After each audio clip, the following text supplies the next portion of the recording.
Okay, so we are going to start the final class for the laws of Halva'ah, of loans, and this is going to go through subsections 34 through 40, and that topic directly addresses the theme of the Shmitah and the Shemitah's Ksafim, which is talking about the sabbatical year, and in which the Torah talks about how one has to not only release the land and let it follow, and one doesn't take any ownership or claim ownership over the land during the Shmitah year, and of course in the land of Israel, but also money. The Torah over there in the pasuk that talks about the releasing of land, it also says that Zedavar Shmitah Shamot, you shall release, and he uses the expression twice. So Chazal learned from there that there is a two-form way of releasing a debt. There is, of course, releasing the land, which is one level of Shmitah, and then the other is releasing of any debts that is owed to a person. Now we know that what happened is that people felt that they cannot give loans to people, being that they knew that once the Shmitah year entered, they would no longer be able to collect it, and they were just afraid they're not going to lend 1,000 shkolim, and then comes along the Shmitah and say, look, not only do I not owe you anymore, not only can I not pay you, but I have I don't need to. It's not your money anymore. People they had a difficult time, therefore, lending people. So Hillel, who was after the destruction of the temple, I believe it was Hillel II actually, he came along and established the rule called Prozbul. Now, the Prozbul was a very interesting mechanism which would allow for one to be able to collect their debts, even though the Shmitah arrives or it's going to arrive, and they can collect it during or after the Shmitah. So we'll learn the mechanism and how it works, and we'll answer a lot of questions in the same time while we are in the process of going through these seifim. Okay, so the first question, of course, is, let's start from the first question. Sorry.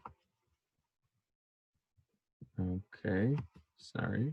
I'm going to go back to where, So question number one is, how does this mechanism of Prozbul work?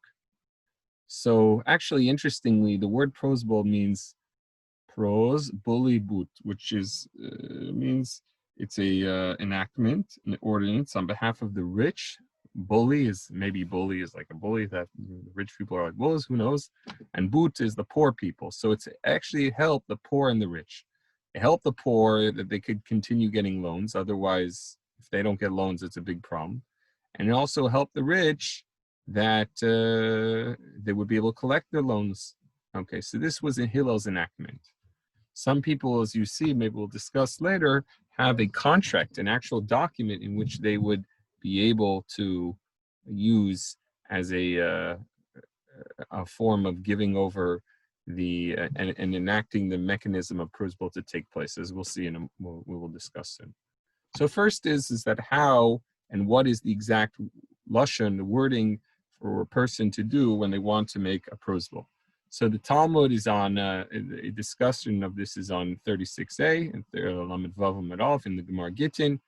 In that chapter, it discusses a lot of various takanot, enactments, which were for the benefit of society, and therefore when we're talking about the benefit of society, the second chapter, how are you? See you, Jeff? So we're talking about the Shmitah, and it's good to see you, or see your screenshot. So we're talking about the enactment of the Prozbul. The Prozbul is discussed from 34 to 40, the releasement of debts. And the question is, what exactly needs to be done in order to help this mechanism called Prozbul? By the way, just for anyone's information, the next the next Shmitah year will be 5782. We're now, we're almost done with 5780. So we got about a year and 3 months left till their next Shmitah year. It'll correspond to the secular calendar of September 7th, 2021. So this is not too far off. And as we're going to see, really the laws of Shmitah and Prozbul apply not only in Israel, but they apply as well in the diaspora. But you'll see, interestingly enough, that in the diaspora, it's a bit of a complication. It's a bit of a complication. As we'll see, there's quite a lot of leniencies. But in theory, it does apply to any place. Okay, now, so what is this mechanism of Prozbul? So it was Hillel who established it, and it's, I here have a literal translation of the Gemara, and it says like this, and this is the essence of, I think it says, and zeh gufo shel Prozbul. This is what the Prozbul is. I transfer to you, in Hebrew, I think it says hareinim. Actually, I have the Gemara in front of me. Let me see if I can just read from the Hebrew and I'll say the English at the same time. Person says, Zeu gufo shel Prozbul. This is the essence of the Prozbul. Moisrani lachem ploini dayanin. I transfer to you so and so the judges. Shebemakam ploni, in such and such a place. You have to give the wherever they are, where you and they are. Assumingly, you're not telling them over Zoom. That's a good question. Could you do the Prozbul virtually over Zoom? The assumption would be that in Talmudic times, no, you'd have to be in their presence. But, okay, so you tell them in such and such a place where you and they are, that I will collect any debt that I am owed. It's pliny by so-and-so, right? That I can collect them whenever I wish, as the court now has the right to collect the debts, okay? And then it says, V'hadayanim choitmin lamata, o ha'edim. Then it says the judges or the witnesses sign below.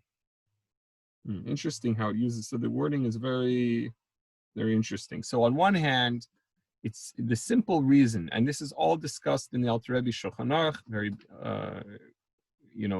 and I'm just going over, first of all, a few points, that number one, that in essence, all you have to do is say the debt is not going to be owed to me as an individual. It's going to be given over, the debt that is owed to me, I'm giving over to Beis Din. The Beis Din is the ones who can collect my debt. I cannot collect it because the Torah tells that an individual cannot collect the debt owed to him during the Shmitah year. However, if you have a corporation, as we'll call it, and in this case, a group of people, and specifically the Beis Din, so it doesn't say that a person can't collect, that it only says an individual can't collect from another individual during the Shmitah year. That's what it says, and also after the Shmitah year, right? Because once the Shmitah enters, that's it, the debt is canceled. By the way, when I say the Shmitah enters, we'll see it's a big dispute between the Rosh and the Rambam. We'll get back to that in a moment. But once the time in which the debt is released, it's over. You can't collect. So the mechanism which Hillel had established was that I, as an individual, can't collect the debt. But if I tell Beis Din that they are going to owe my debt, they're going to own it, and they're going to then technically give me the right that I can collect it, but it's really theirs. But they allow me to collect it for myself. So then I can indeed collect it during the Shmitah year and after, and it doesn't become destroyed. It doesn't become eradicated, this debt. All right, that's the wording of the Talmud. Interestingly, when we look in the beginning of it, it says, I transfer to you the judges, right? He says, like, he just has to say it. At the end of the Talmud passage that we read over here, it says, and the judges or the witnesses sign below, which implies as if that there is some sort of document that they have to sign on. And that brings the question that when you do a Prozbul, do you actually need to have a document that's signed and you hand it over to a Beis Din, or do you need to verbally say it? So there's actually, in the Shulchan Aruch of the Rav, of the Alter Rebbe, he says, if we look in actually 34, he says that once you transfer the ability of collecting the debt, okay, once you transfer that ability over to the Beis Din, even if you did not, one moment, let me see if I can get the right page.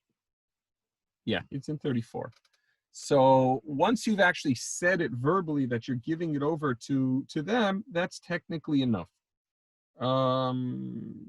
And the Alter Rebbe clearly says, even though that you didn't hand them any contract, you didn't give them any documents, rather you just said to them, I am Moiser Lechem Choivi. Yeah, once you say that, and when you say these words, Chachamim, the Alter Rebbe explains, the sages made it as if you handed them a physical contract. So although you didn't hand them that contract, it's as if you did.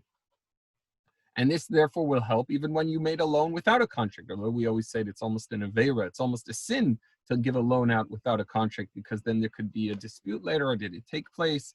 Was there how much, etc. And that's why it's considered a bit of an avera to give a loan and you don't document it for just complications that could arise. But theoretically, the Prozbul can be done verbally, and that's Alter Rebbe's psak. However, does that mean that it's not also an extra preference to do it in a document? No, it can be done also as a document, as an extra stringency. Usually, some people do both. They will do, they walk in front of a Beis Din. Usually they do it by the Hatarat Nadarim, which is on Erev Rosh Hashanah. In other words, when people are releasing themselves from the vows on the day before Rosh Hashanah, and they get people and they say, I know, if I made any vows, I want you to release them. I want you to help me release them. And they do that every Erev Rosh Hashanah, every eve of Rosh Hashanah. So while we're doing on a Shmitah year, we also say this expression that they give over the debt to the Beis Din, which is the people. The Alter Rebbe does not hold that they need to be people who are actually practicing a Beis Din. So they could be just 3 kosher people, and that would be enough. And that's when they do it as well. And some, as I mentioned, are stringent that they have a document as well. And within that itself, there's 2 types of documents. One type of document says, I'm giving it over to the Dayanim, which you would need to write, and then do the Dayanim need to sign it, or is it the witnesses need to sign it? So that that we just now read in the Gemara, that both the Dayanim or the witnesses, right? Where's our annotate? Right. Right. We said that both. Oh, I didn't want that. Both the I wanted spotlight. So both the judges or the witnesses would be able to sign on it. Okay, it's an extra stringency. Fine. Let's move on. So now let's go back to a plain mouse. So now we have a question, which is, on what basis can rabbinical Shmitah disown money of a person? Because today we don't practice the Yovel, the Jubilee year. If we would, well, we're not. We can only practice the Yovel, the Jubilee year, when we know tribes and we have most of the Jews returning back to Israel. By the way, it could very well be that most Jews are living in Israel at this point. Could very well be that we have at least 51% of Jews in the world might be living in Israel at this point. And I think the numbers are going up in that direction. But they still would need the tribes. They have to figure, and they'd have to be living in their portion. So that's not yet, we're not yet there, hopefully soon. But, okay, so on what basis can rabbinical Shmitah disown money of a person? What that means is as follows. Today, we don't really, Minatorah, Shmitah doesn't exist. It's only rabbinical. So now, we said that Shmitah is not only that the land, you can't work it during the Shmitah year, but if there was money owed to a debt to someone, that also becomes disowned. So if a person owes money to someone, and we say, well, the rabbinical law is that the money is no longer owed. You're basically telling someone that money that they owed them, if you steal from someone, it's minatorah, that's biblically forbidden.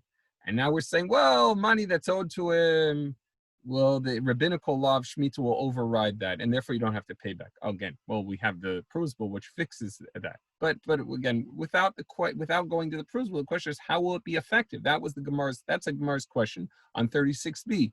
So the Gemara gives a couple answers, and we'll give the second answer from Rava.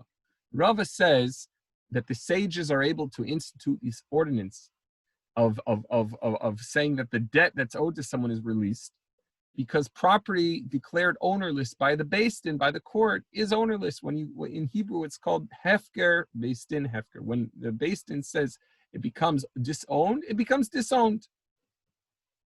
As Rebbe Yitzchak says, from where is it derived that property declared ownerless by the court is indeed ownerless? How do we know that that is the case? So, as it's stated, and whoever did not come within 3 days, according to the council of the princes and the elders, this is talking about that when the Jews came back to Israel. So there was a lot of, maybe because they were living in Babylon a long time, so there was a lot of intermarriage, and there was a lot of people who weren't listening to the sages.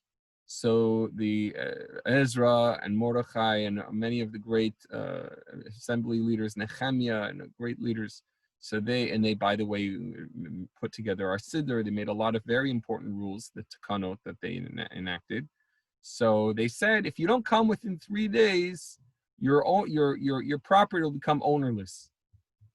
All the property shall be fortified, forfeited, right? And he shall be separated from the congregation of the captivity. That's in the Sefer Ezra, the book of Ezra, chapter 10. So you see from there that the rabbis of the Chazal had the ability to disown money of a person. Therefore, they say, if Shmitah is no longer biblically in effect at the moment, but it's rabbinically, they still have the ability to disown money. And that's why the only way of, therefore, if someone owed you money, in order for you to still be able to get it, you would have to use the Prozbul mechanism that we mentioned. Okay, so now, as I said, the next coming Prozbul is coming up in about a year from now, right? Okay, so now, we mentioned that. Let's move on. Is Prozbul still in practice today? So this is an interesting discussion. Is it still in practice? Well, here's the detail. Here's the story. The Ramah in 67, the big Shulchan Aruch. So he in the very first sif there, the Sfardim, Rabbi Yosef Karo, the Shulchan Aruch says, yeah, we do Prozbul Bizmanaseh. Then the Ramah brings the view that he doesn't say the word Ashkenazi, but he says in our countries, meaning in Poland and Russia and places like where the Ashkenazim lived. So he says in our countries, the view is Ashkenazim hold that in today's day, Prozbul is no longer in practice.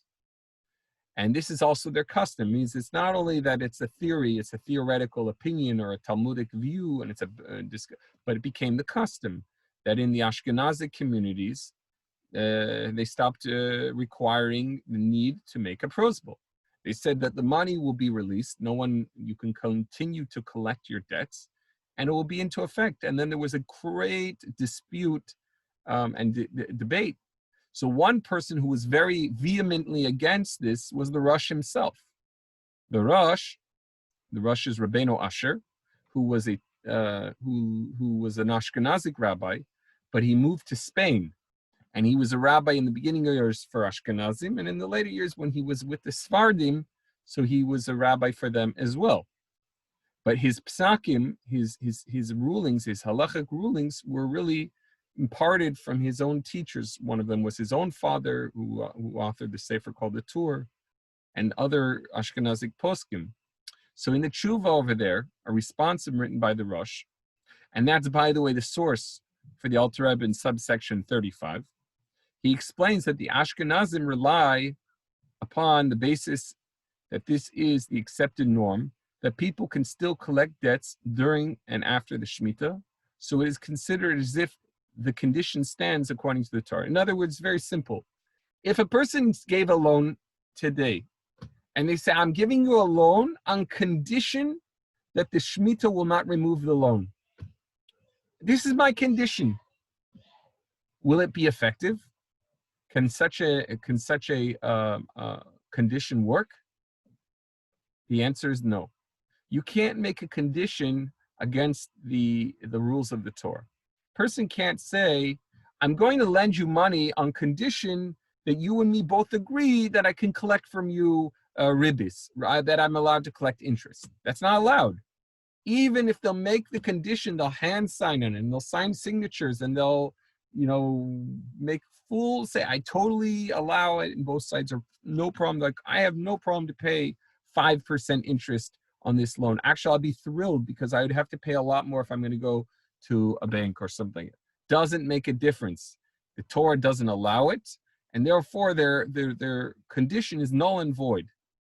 And they would be able, the loan, he'd still have to pay it, but he won't be allowed to pay any interest. And if we go in front of Beis Din, Beis Din say, we're not going to allow you to pay any interest on it, nor can you collect interest on it. Okay, so that's based on the principle that you cannot make a condition on the laws of the Torah itself. Even if you do, the condition is null and void. So now, what about the case whereby we're saying that there's Ashkenazi communities, they stopped, they said that the Prozbul is no longer in practice. You don't need to make these documents. You don't need to verbally say that you declare that you have the right to collect the Prozbul. Why not? I mean, how can you then collect your money? On what basis? So the Rosh, he says like this. He says the Ashkenazim rely on the basis that people in their minds are considering that this is not because they're making it as a condition. It's a little different than a condition. They're considering it as if it's the accepted practice. It's the accepted practice. And what does it mean? What does it mean? What does it mean, the accepted practice? It means to say that everybody knows that when they're giving a loan, not that they're making a condition that they're not allowed to accept they're not allowed to collect the money. They're not making a condition, because if they make a condition, it wouldn't be effective. But what they are saying in their mind is that they plan to pay. It's just I plan, even though if the Shmitah will come, I still plan to pay. By the way, even in the times of when Shmitah was min Torah, if a person wants to pay it, it's not forbidden to pay. It's not like interest, where if a person says, here, you gave me a loan of $100 and I'm paying you back. Here, I want to give you, you didn't make a condition with me that I have to give you a few dollars as a commission. Thank you. I want to do it on my own. You didn't even ask me. I still want to do it. That would also be forbidden, because if you're considering that as ribis, that's forbidden.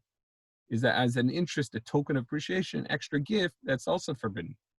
But in this case, it's not the same thing.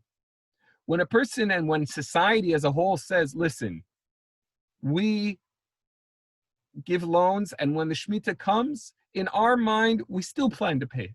So once everybody considers that the normal standard practice, so it becomes as if they themselves are not making it as a condition against the Torah, but they themselves are accepting that it's incumbent upon them to ensure that the loan should be paid back, even if the Shmitah arrives and there's no Prozbul made.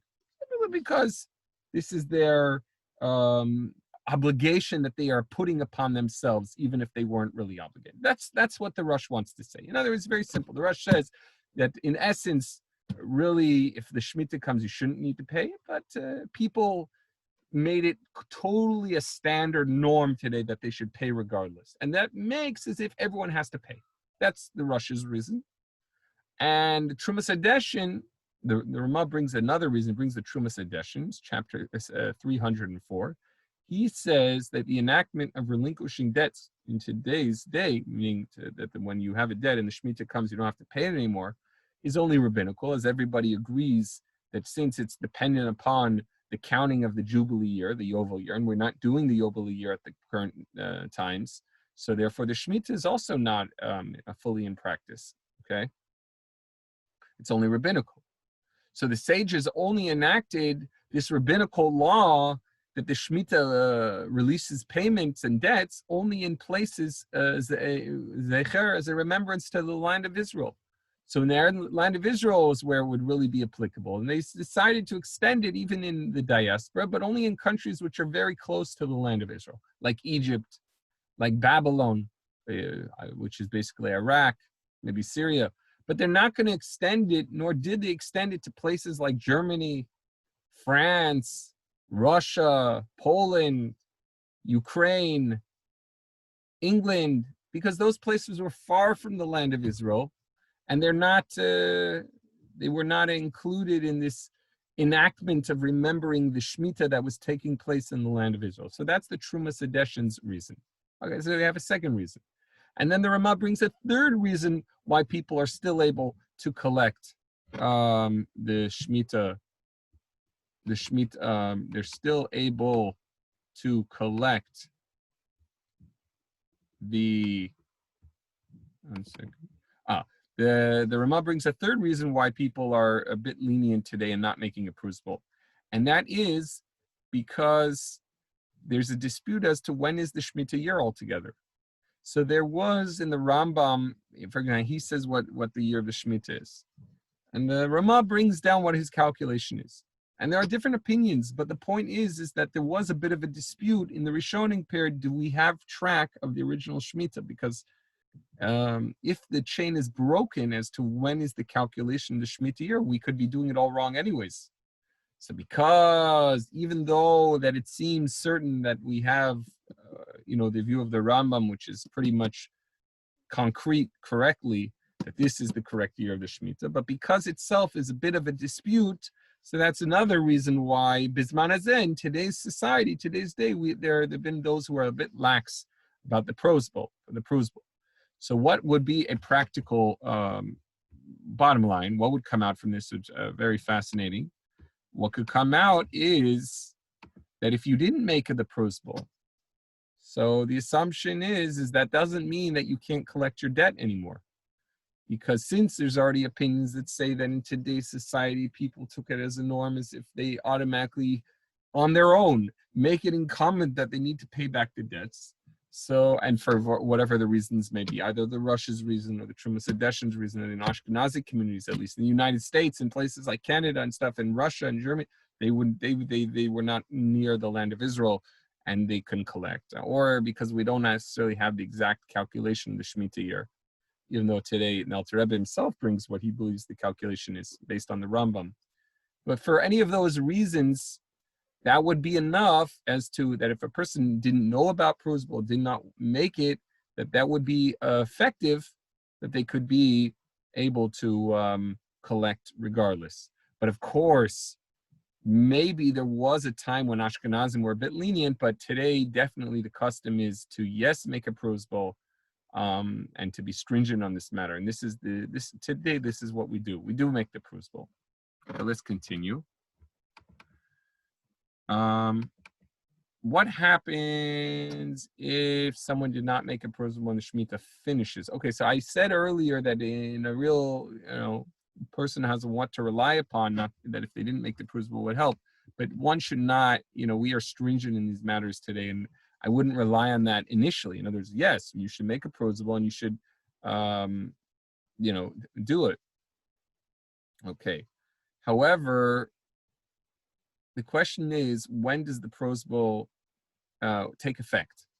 So here we have a dispute between the Rishonim. When does the Prozbul need to be done?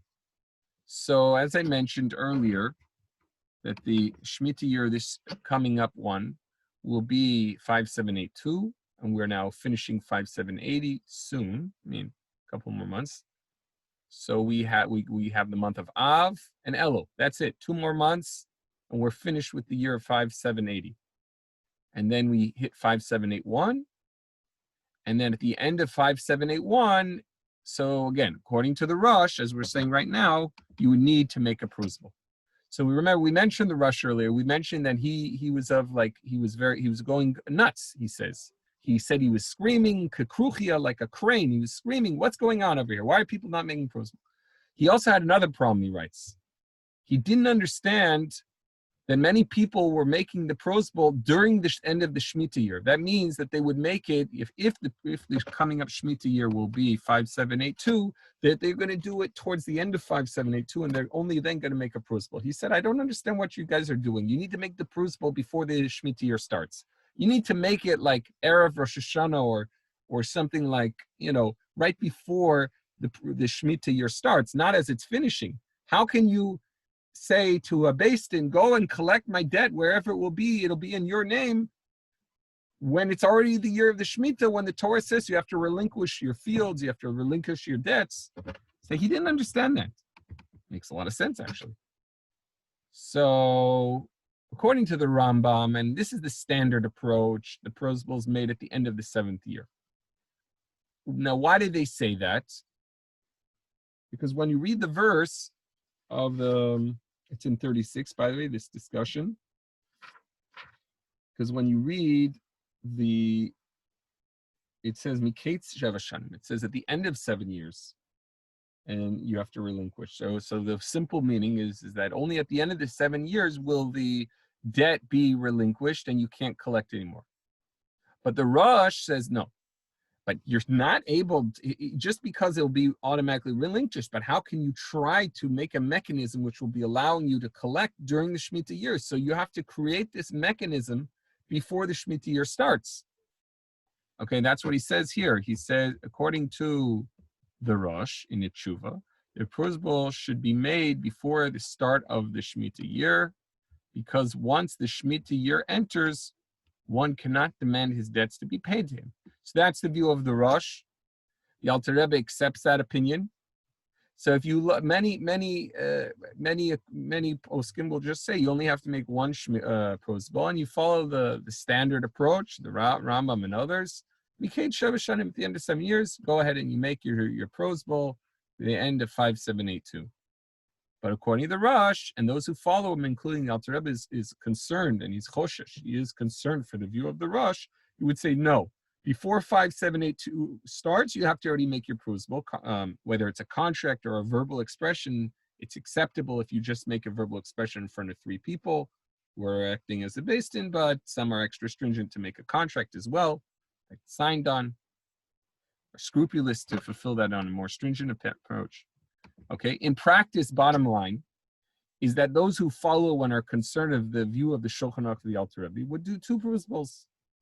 They're going to make one which is before the year 5782 starts, which will fit with the view of the Rosh, who says that you're not allowed to make a mechanism of trying to allow yourself to continue collect debts when the Shmitah year 1 starts. So you have to do it before it starts. So you'll make one that fits according to the Rosh, which Alter Rebbe accepts that view. And you'll make a second one, which will be according to the other opinions that say that the relinquishing of debts only takes place at the end of the Shmitah year. Plus, maybe even if you say, you gave over it to Beis Din, maybe that only helped for the debts that you had incurred before the Shmitah year started. What about if you do another loan or something after the Shmitah year? And then there are other opinions that say, well, the only you give it over at the end of the Shmitah year, that's when you make the Prozbul. So it seems, and I believe, and the Rebbe, Lubavitch Rebbe, would also do this. Some years he would do 2 Prozbuls. I mean, not some years, but he would do one on Erev Shmitah, right before the Shmitah year starts, and he would do another one at the end of the Shmitah year. And that's what I remember doing when I was in the yeshiva. I think the Crown Heights Beis Din advises people to make 2 Prozbuls, and that's usually what's done and recommended. All right, just to finish off 37, 38, and 39. So 37, it talks about, let's say a person has a loan, which is a half loan and half investment, which is what we call in Hebrew today, the heter iska, which is a mechanism which allows a person to collect interest. But it's not really interest because ultimately it's an investment, and it is possible if the investment falls through and they lose their money, so the person will lose his investment as well. But the only thing that would need a Prozbul would be the loan part of it. But the mechanism, which is the iska, which is used to you pay for the profits, that would not need a Prozbul altogether. Another thing the Alter Rebbe says in 38 is that if you have a mashkon, a collateral or a security, so then automatically there's no need for a prozbul. Why is there no need? Because the Torah says you can't approach your friend, you can't approach your brother to try to collect from him during the Shmitah year, because it's you have to relinquish it. But if you're holding a security and it belongs to you, now we had already discussed in earlier sources that it's not so simple that you can just sell a security. There's limitations. I believe in subsection 16 it discusses that you have to wait 30 days before you can sell a security. Okay. And it makes the difference if you collected it before the loan took place or after the loan had already taken place. And it depends, is the item an item where a person needs to live with, that it's a basic necessity, or it's not, or it's more of a luxury. So depending on many factors, it's, there are limitations as to if you can collect, if you can just sell the security that you have of the person. But the bottom line is that once you have a security on a loan, you are protected, because ultimately it's not that you gave him a free loan and you're holding on some magical security. The magical security is actually, under circumstances, that will be your payment if you have nothing else. And that's why we said on certain people where you're not sure if it's wise to give them a loan, it would be almost the right thing or the responsible thing to do is say, I'll give you a loan, but just give me a security. I don't need it now. I'm not going to use it. I'm not even allowed to use it according to halacha. But if in the event that you won't pay me, so then I have this as a security, I can sell it if I will go through a beis din to make sure that I'm doing the right thing. But it's mine ultimately at that point. So if you have a security, the Shmitah doesn't affect you, at least with regard to the security, nor would there be a need to make a Prozbul on such a loan, even theoretically. And the general practice is that even if we don't have loans, we do make Prozbuls just in case. It's not a problem. You can make one even if you don't need to. Maybe you made a loan and you don't know about it, you forgot about it. And then in 39,